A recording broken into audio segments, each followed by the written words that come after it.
We're going to start with a freehand exercise, doing stop cuts in parallel.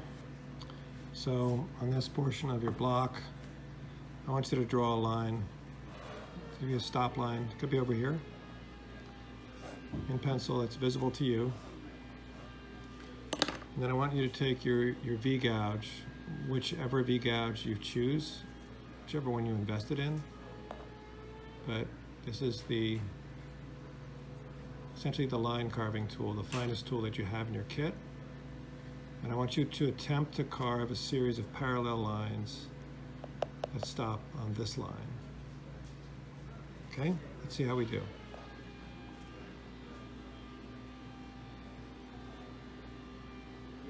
Try to make your lines as regularly spaced as you can, as straight as you can, as parallel as you can. Try to make them, if you can, of equal depth. Don't worry if they're not. Essentially, just kind of find your hand here. Try to get a sense of how much pressure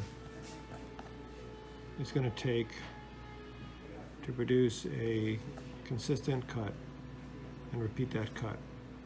And one of the tricks I use is I use the edge of the tool as a gauge as to where to place the next line. So I'll kind of try to line up maybe this corner of the tool with the previous cut that I made, so that I can move down the line knowing that I'm creating lines of equal distance.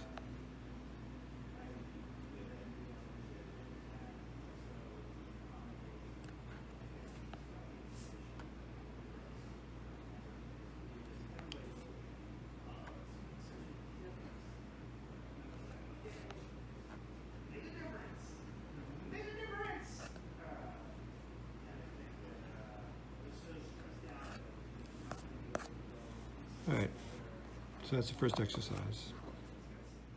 For our second exercise, what we're going to do is we're going to create a swell in each of the lines that we just cut. So we're going to need to place our tool back in the line and create a plunge cut that stops at this line.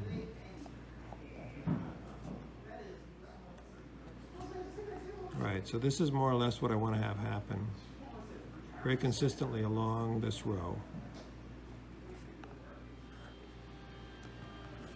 And the trick is to kind of, yes, you have to place yourself in there and then gradually cut deeper until you reach the end of the line. All right, so that's our second exercise.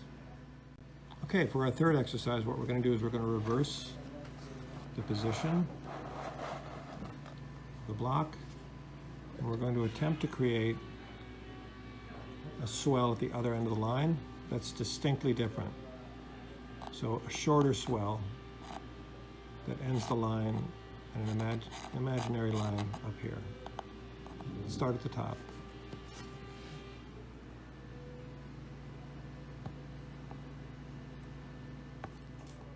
Again, as much as possible, try to be consistent in your cuts. Try to produce a uniform result.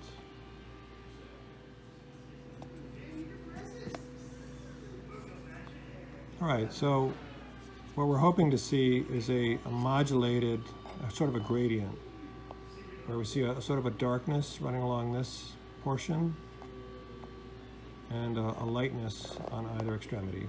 So that's our third exercise. Okay, for the fourth exercise, we're going to try something a little bit more difficult. Again, we're going to create a series of lines, parallel lines.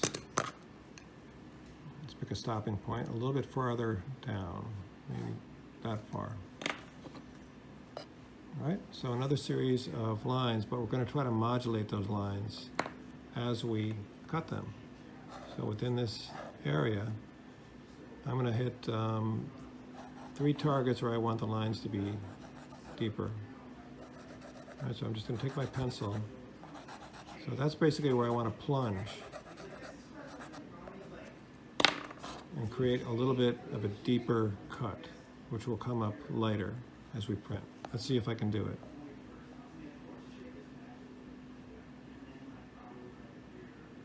So I'll plunge down and surface up again.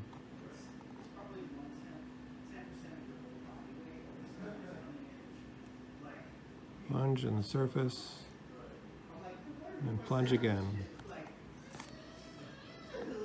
Right? So my job now is to see if I can do that in parallel.